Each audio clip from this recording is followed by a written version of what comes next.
Today I've got a new sketch set that gives us 6 projects from 2 sheets of 6x6 paper. Hey, it's Beth. Welcome. Today I have a brand new sketch set for you. It is sketch set number 21. We're up to 21, and it's for 6x6, but it's a little bit different than my other 6x6 sketch sets. This one makes some projects as well as a card. So for every 2 sheets of 6x6 inch pattern paper you use, you will get 3 post-it notes, 2 bookmarks, and 1 card. So it also calls for an 8.5 by 11 sheet of cardstock. You only need 1 sheet, and that covers like all of the bases that you need for all of the projects. So page 1 here gives you the cutting guide for the 8.5 by 11 sheet of cardstock, some supply notes, which we'll go into here in a minute. Page 2, you get 2 cutting guides for 6x6 paper, so you'll have 2 sheets and you'll cut 1 sheet with each of the cutting guides. You have some general notes, instructions for how to make your bookmarks. Oops, page 3 is upside down. Page 3 gives you your card sketch with instructions, and then instructions for the post-it note pads. So the card sketch can actually be used for A2, which is 4 1/4 by 5 1/2, or a 5 by 7 size card. So it is a versatile sketch. So supplies that you need. And by the way, I'm using paper from the Chickens 6x6 pad from Echo Park. This was gifted to me by my friend Kathy. She knows I have chickens and love chickens and all things chickens. So I have pulled out 2 sheets of 6x6. You could do 2 of the same design if you wanted to, or you could do 2 different. So I'm just going to go ahead and do 2 different. These sheets are double-sided, so on the card, if I want to bring in some more variety, I can. But here are the 2 sheets of pattern paper I'm using. And then I have a sheet of brown heavy-duty cardstock, 8.5 by 11. So I suggest using something heavier than 65 pound, just because these, they're going to have some wear and tear, opening and closing, and you want them to kind of hold their shape and be durable. So if you have something thicker than 65 pound, I do recommend that. And then I have some embellishments. These are, my chickens are in the way. I have some cut aparts from my pad that I'm going to be using, as well as some chicken die cuts. And then I have a happy birthday sentiment ready to go for the card.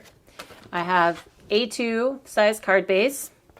And then you will need a fastener of some sort. So this will be for the small post-it pad. I have these Velcro dots, and they are a little bit larger, so I do cut them in half. You could probably even cut them in quarters to make them go further, but you just need some type of closure, whether it's Velcro, adhesive snaps, or sometimes you can get like a temporary close, like it's adhesive, but it just kind of gums together. It doesn't like glue it down. Like you have adhesive on one side that sticks to your cardstock or your base, and then it's just gummy on the other side, and it kind of like a temporary closure, but you can still open and close, if that makes sense. And then you'll need 2 3-inch post-it pads. So these are, I think, Highland brand. I get a large pack off of Amazon, and I can link them in the description box for you. But they're like nice and thick compared to some that I've gotten at like the Dollar Tree. You can see the difference in the thickness. I really love the thicker ones. You can also pick these up anywhere that has school or office supplies. Back to school time is a great time to stock up on these, especially if you can pick them up on sale. But then you'll also need a 1.5 by 2 inch post-it pad. And I get these off of Amazon as well. And then for your bookmarks, if you choose, this is kind of optional, but you would need a piece of yarn or ribbon or a tassel, or you would need 2 pieces of yarn or ribbon or tassel. So I have like one of each, some yarn and a tassel. The yarn, I just have it's yarn I've thrifted, like they're partial balls. I don't need them for like crocheting or knitting or anything. I tend to use them for tassels for bookmarks. But then I also have this big pack of tassels that I've bought off Amazon and have been using for a while. It just kind of they just give you 2 different styles. So I'm going to be using one of each so you can see how they look. And then I think that's everything. But again, I do give you all of that down here at the bottom of page 1. So now that we kind of know what we're working with and know what we need to pull together, we can go ahead and get to the fun part of putting our projects together and getting crafty. We're going to start by cutting down our sheet of cardstock. And I'm going to start at that first line that goes all the way through, which is kind of at the 7-inch mark on the horizontal edge. So I'm going to cut it 7 inches, and then I'm going to turn it, and we're going to cut down each of the Post-it note bases. And I will have the free PDF linked in the description box below for you, so you don't have to remember any of the measurements that I'm giving you, and I'm not giving you all the measurements, but I'm going to finish off with the bookmark. And then we're going to go to that section on the right hand side, and I'm going to start by cutting down that first card panel, which is like a 4-inch piece or a 3.5-inch piece, and then the mini post-it holder base, and then we'll cut off that little extra 1/4-inch strip, and then that will leave us with the smaller bookmark. And I do have piles going for each category, bookmarks, post-its, and then cards extra. For the pattern paper, I do have like a hole at the top for kind of hanging, so I have to cut that extra strip off, and then I'm going to turn it, and I'm going to cut at 3 inches, and then we'll cut each of the post-it panels out. Then on the other half, we just cut that large bookmark, and then we're going to cut off that little square at the bottom, which leaves us with the small bookmark piece. And then again, on the second sheet, I'm going to cut off that little extra bit at the top with the hole, turn it to cut off the 3-inch strip for both of the post-it panels. And then I'm going to cut at 2 1/8 inch, and then start working through all of the pieces for the mini post-it, like the mini post-it holder panels.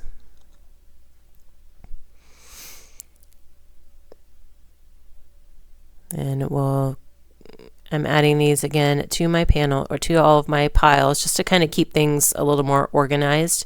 I put the extra pieces in with the card pieces because that's probably where they're going to go, is on my card. So then on this last strip, I just cut these individual pieces down. And then to start, we are going to work on the bookmarks because they are probably the quickest of the 3 projects that we're going to be doing. So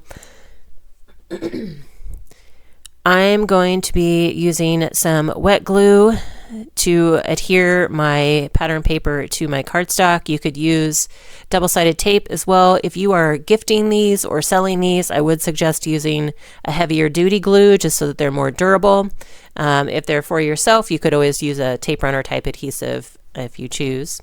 And then since I'm using wet glue, I do like to burnish it a little bit. Even though it's a fine tip, I like to make sure to smooth out any of the glue lines, especially if you're using a thinner pattern paper.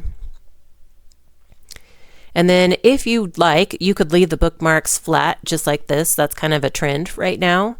If you want to add the tassel, you will need to bring in a hole punch. That's something I forgot to mention in the tools, that I just have a crocodile hole punch, and I'm going to punch a hole like kind of in the middle of the top area.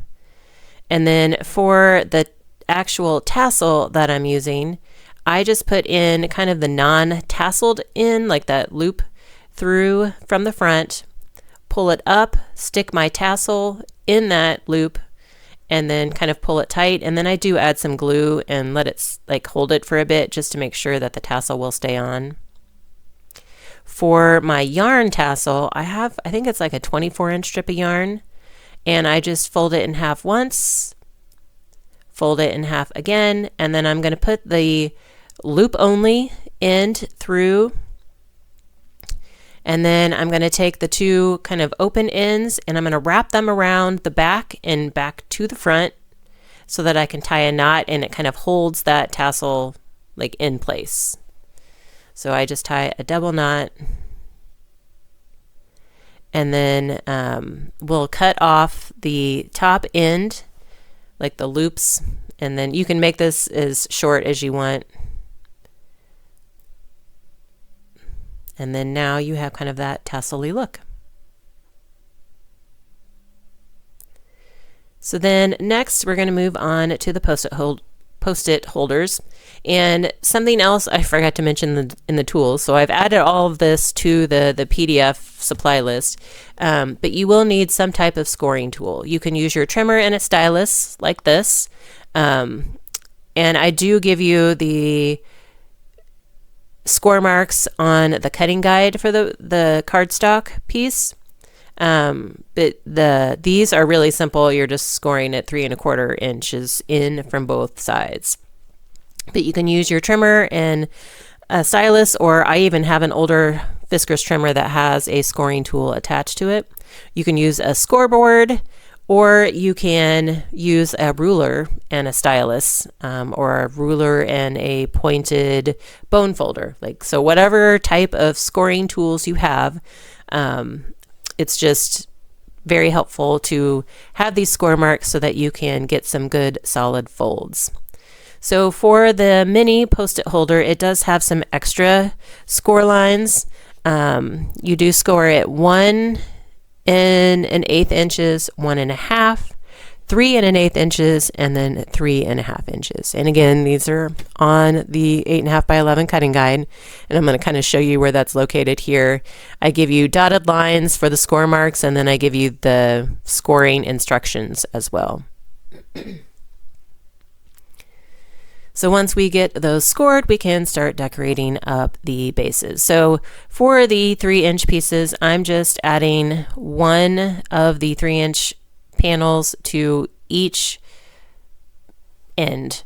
And you want to make sure they're facing opposite directions if you're using a directional pattern, because one of them will be kind of angle, or you want them both facing up whenever you fold it. So if it helps you to kind of see the direction better, you can go ahead and kind of fold your scores marks before you start adhering your paper.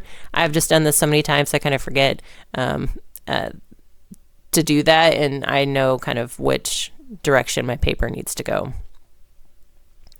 So I'm going to do that for both of these.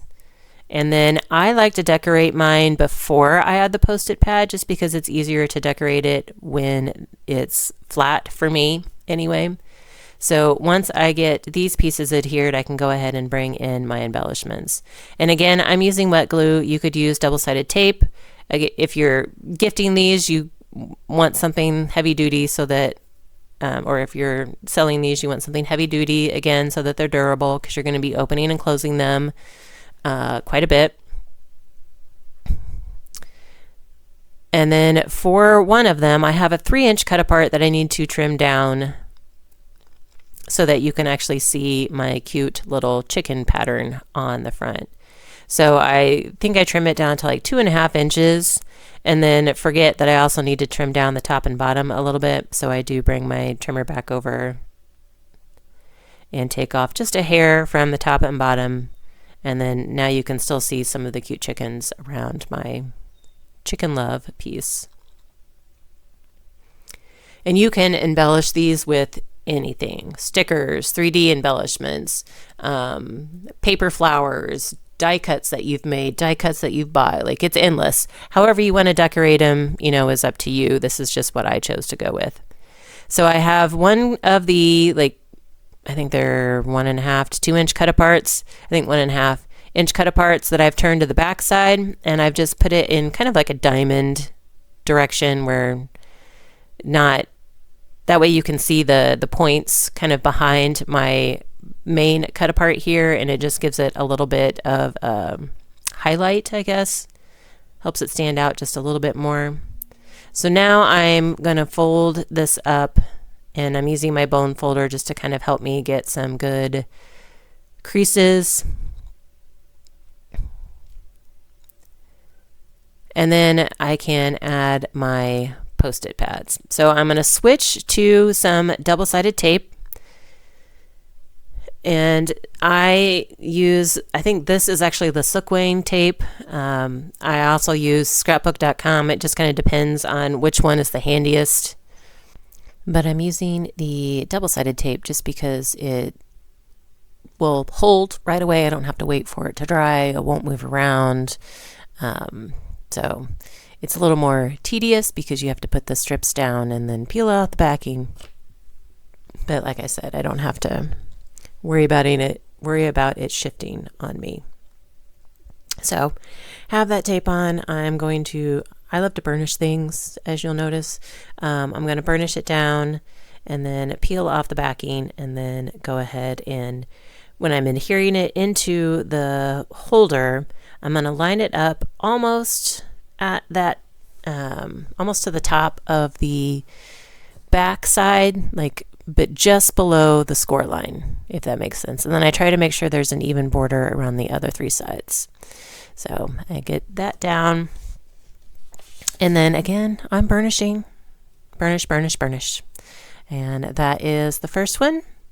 When you are putting the pads down, before you adhere it down, you do want to make sure that you are putting the top at the top of the pad at the top of the base, because I have put them in upside down before. So I tend to check that as I'm going. So that was the 3-inch pads. Those are pretty easy to put together. And then we're going to move on to that mini Post-it pad. So the cutting guides for the cardstock and the pattern paper, they have letters for the Post-it note, mini Post-it. There's A, B, and C, and they correspond. So the smaller pattern piece goes on that smaller section of the Post-it pad, and the biggest piece is going to go on the back, and then the medium piece kind of goes on the other end. And this one, it's probably helpful to fold it up before you go, because you do have to change orientations of your papers when you're gluing them down. So that first piece that I did is piece B, and you want to make sure that it's going on the top front, so you want to make sure it's going to be facing up. The back side, I also it's going the same direction, and that is piece A. The smaller piece is C, and it needs to go the opposite direction because it's going to be folding up from the bottom.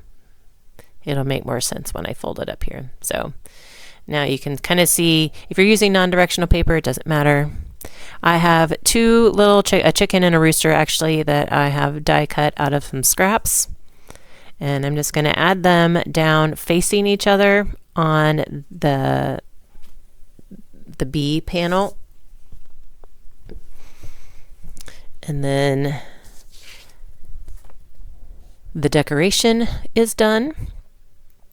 So the next step is to add in our pad, and I do like to do that before I add the fastener, just because it's easier to fold it, like when you're folding it to attach the fasteners, it's easier to have the pad in there to kind of make it level. Using the score tape again. And I tend to go heavy on the tape just to make sure it's going to hold. You can also use, I don't know if I mentioned it, you can also use wet glue. You just want to make sure that, again, you burnish it and smooth it out. I tend not to use any kind of, regular runner adhesives just because it doesn't always hold. So this one you're just going to kind of center in that back middle panel and make sure it's the right direction. Fold it up, everything's folding well. And then I'm going to take for Velcro, there are two different parts. There's like a fuzzy part and a prickly part, for lack of better ways to describe it, and you want one of each. Sometimes they will go ahead and be attached for you, but I kind of marry the two pieces together, and then I'm going to cut out that section, and then I'm going to fold the extra bit of backing over so that I can cut this in half and save the other half for another pad. And then I will remove the backing from one of the sides. It doesn't matter which side you start with, but I'm going to remove the backing, add it to the bottom of that top panel. Make sure it's pressed down really good, and then peel the backing off. Press it down to the bottom panel really well, and I actually do let that sit for a little bit. I just cut that part out. And then I test it to make sure it's going to open, and then I kind of open and close it a couple times just to make it a little easier. But that's it for the mini one. So now we are moving on to the card. So for the card, you have a kind of cardstock matte piece, and then a bunch of little pattern paper pieces. So we're going to create a grid. You start on the left side with that tall skinny strip. The square goes towards the bottom right, and then the smaller square goes next to the longer strip, and then you've got that other tiny piece. So remember, I'm using double-sided paper, so I could leave them all the patterns on the front, but I decided to kind of mix it up for some interest. So I did turn those two like skinnier strips over to the B side. And then I'm just going to adhere these down to my panel. I am focused more on having an even border around the outer part of all these pieces. I'm not necessarily focusing on the amount of space in between the pieces, because that will get covered up for the most part once I add my embellishment. So I'm trying to make sure that the borders going around the edge are as even as I can make them. And I kind of work my way around counterclockwise, and then we'll finish off with this smaller square.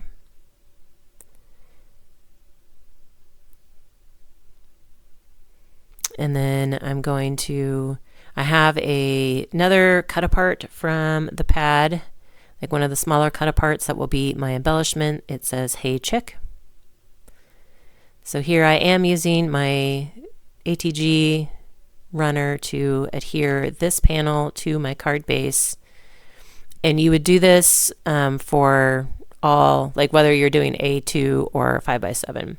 And I know I had shown you a sentiment earlier, but because I'm putting it on a white card base, I decided I wanted to go ahead and stamp directly on my card base. So I pull out my Misty, and then it's a happy birthday stamp from Altenew, and I'm trying to figure out which one I want to use. I ultimately decide to go with "Happy Birthday to You." We'll stamp that on to the card base. You can bring in additional card mat for your A2 card or a 5x7. I actually recommend it for a 5x7 so you don't have so much white space. And then had I done that, I wouldn't have had to stamp directly onto my card base. I could have used that sentiment that I showed you in the beginning, but I kind of wanted to show you what it looks like if you don't bring anything in extra, because I can't guarantee no scraps for anything not on my cutting guides. So I have that extra little strip of cardstock, and I decide I want to add it just underneath my sentiment there at the bottom, just to kind of, I don't know, highlight it a little more and use up that strip. And then for my sentiment, I have that little cut apart that says "Hey Chick." So I just thought that was cute. "Hey Chick, happy birthday to you." So we'll add that right in the center of our little grid at the top. And then on the inside, I have two scraps left. I have one piece of the brown cardstock and then one piece of the pattern paper. So I'm just going to cut fishtails in both of these. And then because the cardstock is pretty thick, I am going to kind of put these banners down like next to each other. I'm not going to overlap them at all. And so I'm just going to line them up next to each other, and then we have some decoration on the inside of the card as well, and have used up every last bit of pattern paper in cardstock. So here's an example of what it looks like with cardstock matting on an A2 card, and then here is an example of a 5x7, and again the cardstock matting, and I actually put the banner on the front of that one just to fill in some space. So you can see it works for both sizes. Here's a final look at our projects. Hope you guys enjoyed this sketch set. Again, it will be linked in the description box below. It is free to download, and I will also link any of the supplies that I can find still available in the description box as well. Thank you so much for your time, and hope you all have a very crafty day.